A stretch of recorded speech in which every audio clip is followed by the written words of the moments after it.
C'est parti pour une nouvelle édition du JT Business, un magazine d'information essentiellement économique et du business. Voici les titres. Rendez-vous respecté en République sud-africaine où plusieurs délégations ont fait le déplacement pour participer au forum minier africain dénommé Mining Indaba. Pour cette édition 2023, ces assises étaient placées sous le thème « Débloquer l'investissement minier africain, stabilité, sécurité et approvisionnement ». La République démocratique du Congo y était valablement représentée par le chef de l'État qui conduisait la délégation congolaise. Les détails sont à suivre.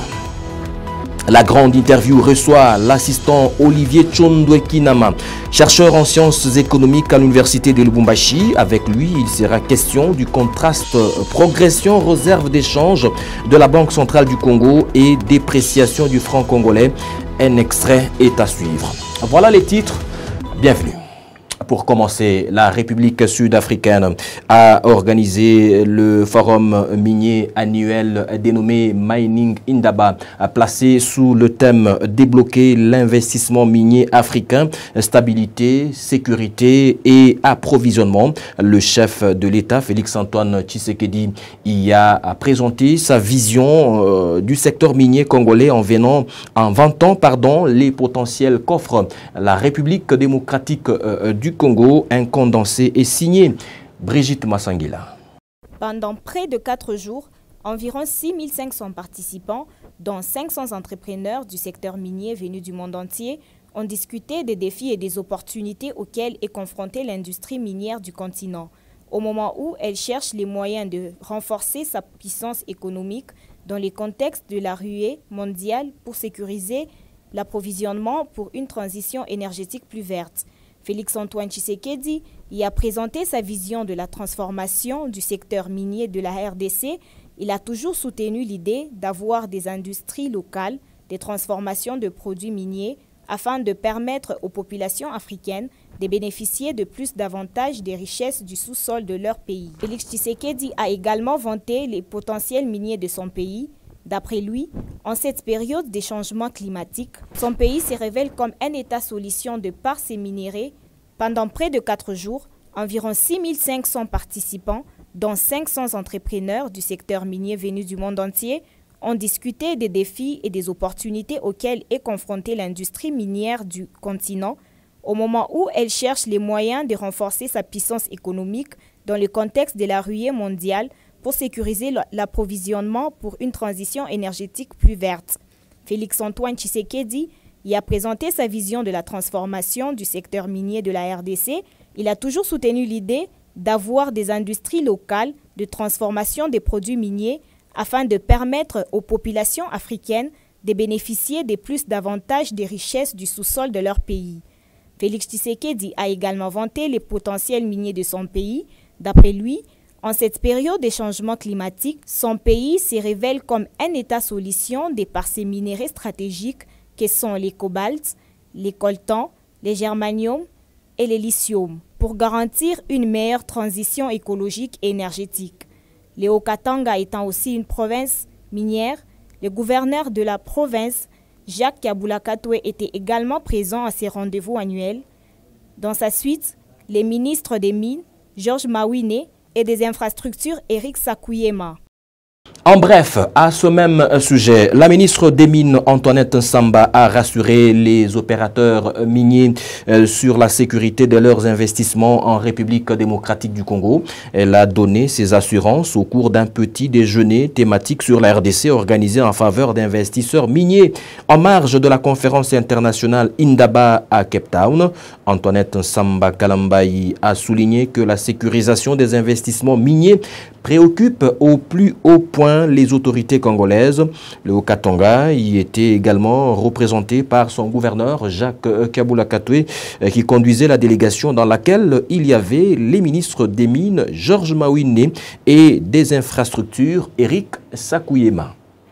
Autre titre dans le reste de l'actualité, la vente de la farine de maïs Made in Haut-Katanga se poursuit normalement dans différents points de vente à Lubumbashi notamment. Mais un autre point de vente a été ouvert dans la chefferie de Bassanga. Reportage. Face à la flambée de prix de la farine de maïs sur le marché, le gouvernement provincial prévoyant lance son stock de farine made in Haut-Katanga. À Kabungumpandi, capitale de la chefferie des Bassanga, la population se réjouit du stock lui réservé tout en remerciant le chef de l'exécutif provincial, Jacques Kabula Katwe, pour cette provision en cette période de carence. Tunapigia asante sana baba gouverneur wetu wa province ya Katanga kwa kuona leo anatukumbuka na kutumia bunga mzuri kabisa breakfast, bunga mzuri naipima ni bunga mzuri kwa kula hivi. Tunashukuru, lakini mkutenda mema msichoke, mwanze kutumbuka kwa sheferi yetu ya Basanga. Tunaremercier tena grand chef Pande Kiala, député national, kwa kuona anafanya kitu mwa kinene, kwa sababu watu wanaanza kuria, lakini hapa tunaona sema Mungu anasaidia na wankambo pamoja, kwa sababu yeye anakumbuka kuenda kuleta kwa hii bunga mzuri, na sisi leo tunaibeba mubei mzuri ya 20,000 francs congolais. Toi santa tata gouverneur twapokelela bunga bwetu tumina kuno kwetu kusheferi wa Basanga. Wafika bunga mwingi ne wakwasha sheferi wa Basanga. Itata Kabula Katwe gouverneur wetu wa Haut-Katanga. Twasantila uno mkwabo wa ubiri pa mtu yetu amona kuno itata député en tant que grand chef Mpande Mathieu Mpemba Moto. Twapokelela bunga buno ne wakwasha population turi bengi kuno ku depo yetu apokela kuno bunga bantu bapota kamo twabana kanene yatwe ba musheferi wa Basanga wabisanzira ruine pakwitumira kubunga kwitu kwashata kugira merci uniresa kukwashe. Pour s'assurer du bon déroulement de la vente, le grand chef de la chefferie des Bassanga, Mulopoué Mpemba Moto Mathieu, a été présent à l'entrepôt. Le roi ne s'est empêché de louer le leadership clairvoyant du gouverneur de province. La chefferie de Basanga, dont je suis Mulopoué, même temps député national, tient à remercier la République démocratique du Congo, c'est-à-dire son Excellence Monsieur le Président de la République, Félix Antoine Tshisekedi Tshilombo, pour sa politique de paix qui permet à ce que nous puissions évoluer pour le développement de nos concessions et pourquoi pas de toute la province. En second lieu, nos remerciements s'adressent au gouverneur, son Excellence Jacques Kabula Katwe, qui a répondu promptement à notre demande et nous en disons merci. Merci de la part de toute cette population qui va bénéficier. Merci à la DHR4 qui a permis à ce que son agent puisse venir ensemble avec nous-mêmes pour voir ces dépôts de farine de maïs à 20,000 francs congolais. La population se réjouit et nous aimerions dire merci à l'ensemble pour cet exercice combien louable. Un sac de 25 kg de farine de maïs made in Haut-Katanga se vend à 20 000 francs dans tous les points de vente à travers la province. Et pendant ces temps, à Lubumbashi, un sac de la farine de maïs de 25 kg se vend toujours entre 35 et 40 000 francs congolais à certains endroits, ce malgré la vente de la farine de maïs produite ici localement. Par cette vente, le gouvernement provincial entendait équilibrer les prix sur le marché. Le reportage est signé Marcus Akenda et Beni Mwamba. 33 000, 35 000, 37 000, voire 40 000 francs congolais. Difficile d'avoir un prix stable quant à la négociation des 25 kg du sac de la farine de maïs sur les différents centres de négoce à Lubumbashi. Les marchés connaissent une surchauffe du prix de ces produits, même après le lancement de la vente de la farine made in Haut-Katanga par le gouvernement provincial. Pourtant, il y a quelques semaines, la farine de maïs, l'un des aliments les plus consommés à Lubumbashi, s'est négocié à 22 000 voire 25 000 francs congolais par sac, selon qu'il s'agissait d'une farine importée ou produite localement.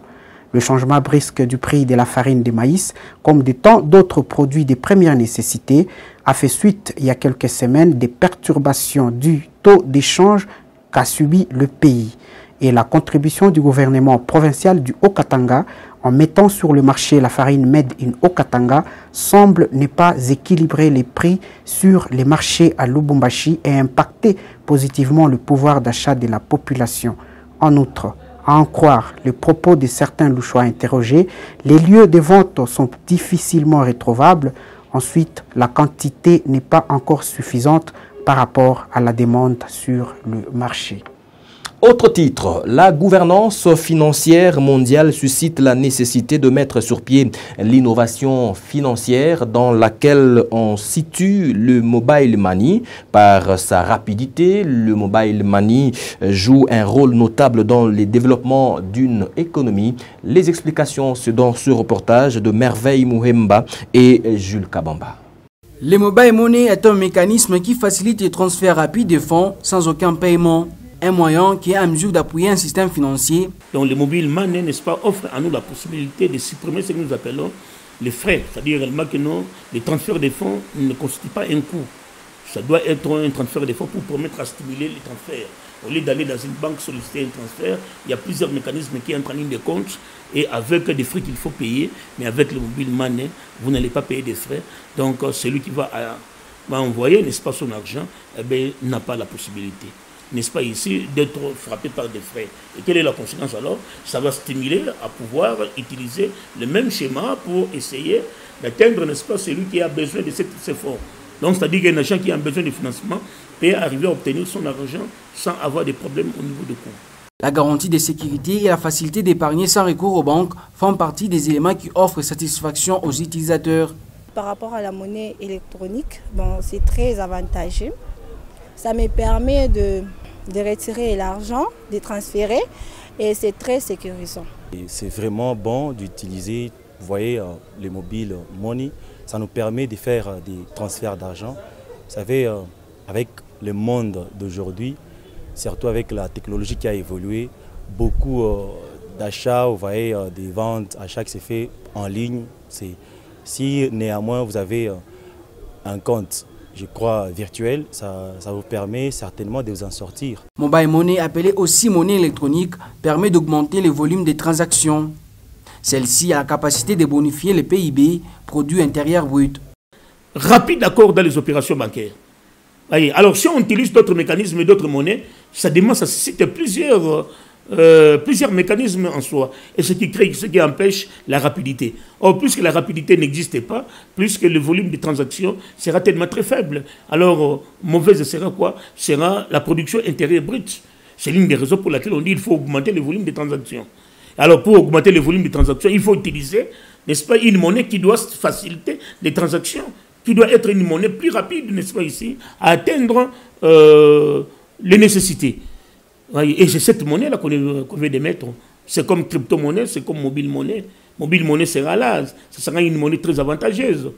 Les mobile money jouent également le rôle de financement à l'échelle internationale dans la mesure où il remplit la fonction des monnaies mondiales. Il est une nécessité pour l'économie congolaise. 3 titres en filigrane avant la grande interview. D'abord, sur la quarantaine des sociétés minières d'exploitation du cuivre en activité en République démocratique du Congo, il y a un trio de têtes qui est en pole position dans la production.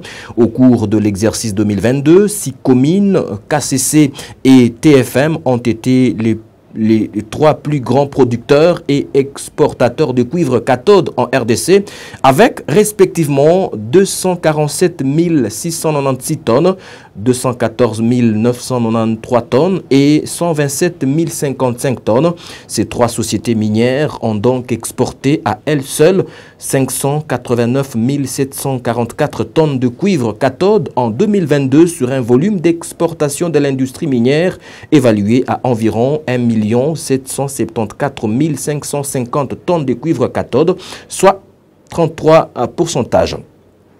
Ensuite, la République démocratique du Congo accuse une baisse dans la production de ses principaux produits agricoles d'exportation, à savoir Le café et le cacao qui ont tous connu une chute de volume de production en 2022 comparativement à l'année 2021.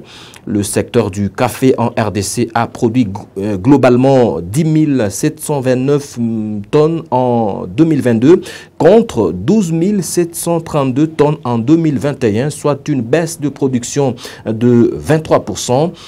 Quant au cacao, la RDC a produit 32 505 tonnes en 2022 contre 58 238 tonnes au cours de l'exercice 2021, le plus gros volume de production de ces 5 dernières années, soit une baisse de l'ordre de 44%. Et enfin, le trafic passager global pour l'ensemble des compagnies aériennes d'Afrique en 2022 a connu une progression d'environ 89,2% par rapport à l'année 2021, avec un taux de remplissage moyen de l'ordre de 71,7% pour les vols. C'est ce qu'indique un rapport publié par l'Association du transport aérien international. Place à présent à la grande interview, c'est dans le débrief écho avec l'assistant Olivier Chondwe-Kinama, chercheur en sciences économiques à l'université de Lubumbashi. Il a été question de comprendre le contraste d'une part, nette progression des réserves internationales d'échange de la Banque centrale du Congo et de l'autre côté, la dépréciation de la monnaie nationale, le franc congolais. Voici un extrait.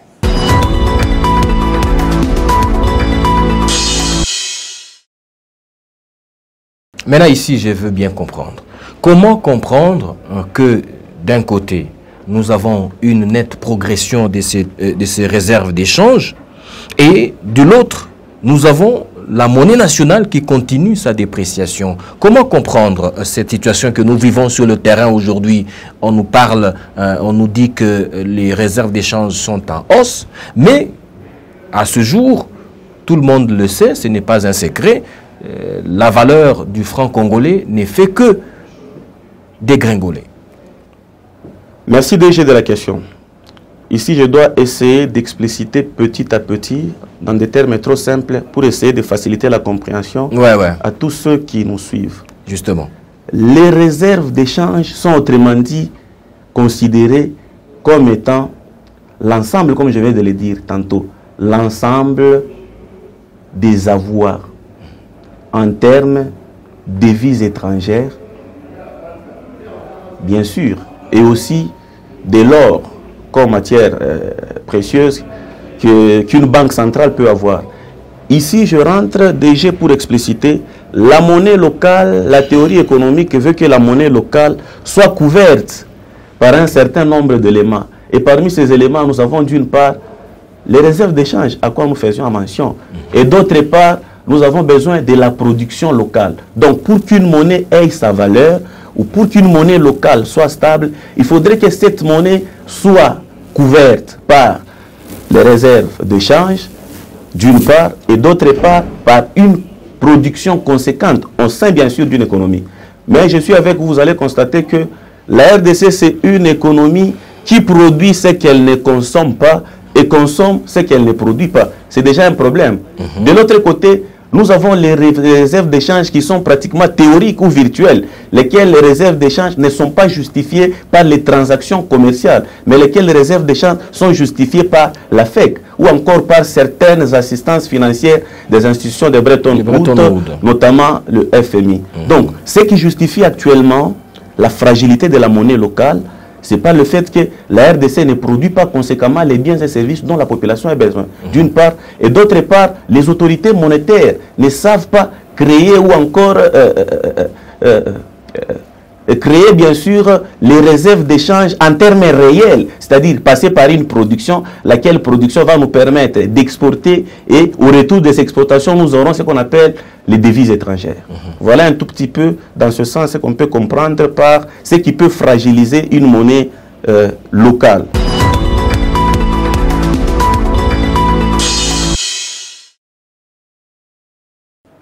L'intégralité de Le Débrief Écho est à suivre sur Arc-en-Ciel Télévision tous les mercredis. Tout de suite, voici l'évolution des prix des matières premières sur le marché international, la semaine allant du 6 au 11 février 2023. Le cobalt a fini cette semaine à 48 324 $ la tonne contre 48 318 $ une semaine auparavant, soit un surplus de 6 $. En légère hausse également, le zinc qui est passé de 3 422 $ la tonne à 3 458 $ la tonne cette semaine sur le marché international, soit un écart positif de l'ordre de 36 $ américains. L'étain a connu une hausse significative cette semaine jusqu'à atteindre 30 847 $ cette semaine contre 29 317 la semaine passée, soit une hausse de l'ordre de 1530 $ américains. L'or enregistre aussi une légère hausse de prix cette semaine à 62,28 $ le kilogramme contre 62,16 $, le kilogramme une semaine auparavant, dégageant ainsi une légère hausse de l'ordre de 0,12 $ au cours de cette période. La mauvaise opération est observée pour le cuivre qui a chuté à 9 221 $ la tonne cette semaine contre 9 265 $ la tonne la semaine passée, soit une légère baisse de l'ordre de moins 43,75 $ la tonne sur le marché international. Et ceci nous permet de parler de l'évolution du taux d'échange tel que publié sur le site de la Banque centrale du Congo, BCC. Le shilling tanzanien coûte 0,85 francs congolais à l'achat, alors qu'à la vente, il est à 0,88 francs congolais, alors que $1 américain à ce jour à l'achat, il coûte 1992 francs congolais, alors qu'à la vente, il est à 2073 francs congolais. Le kwacha zambien à l'achat, il est à 103 francs congolais, alors qu'à la vente, il est à 107 francs congolais. 1 euro à l'achat, il est à 2132 francs congolais, alors qu'à la vente, il est à 2219 francs congolais. Et nous allons finir avec le rand sud-africain. À l'achat, il est à 112 francs congolais, alors qu'à la vente, il est à 117 francs congolais. C'est la fin de ce rendez-vous d'informations essentiellement économiques et du business sur Arc-en-Ciel Télévision. L'émission est aussi à regarder sur YouTube si vous tapez Arc-en-Ciel RTV officiel. Au revoir.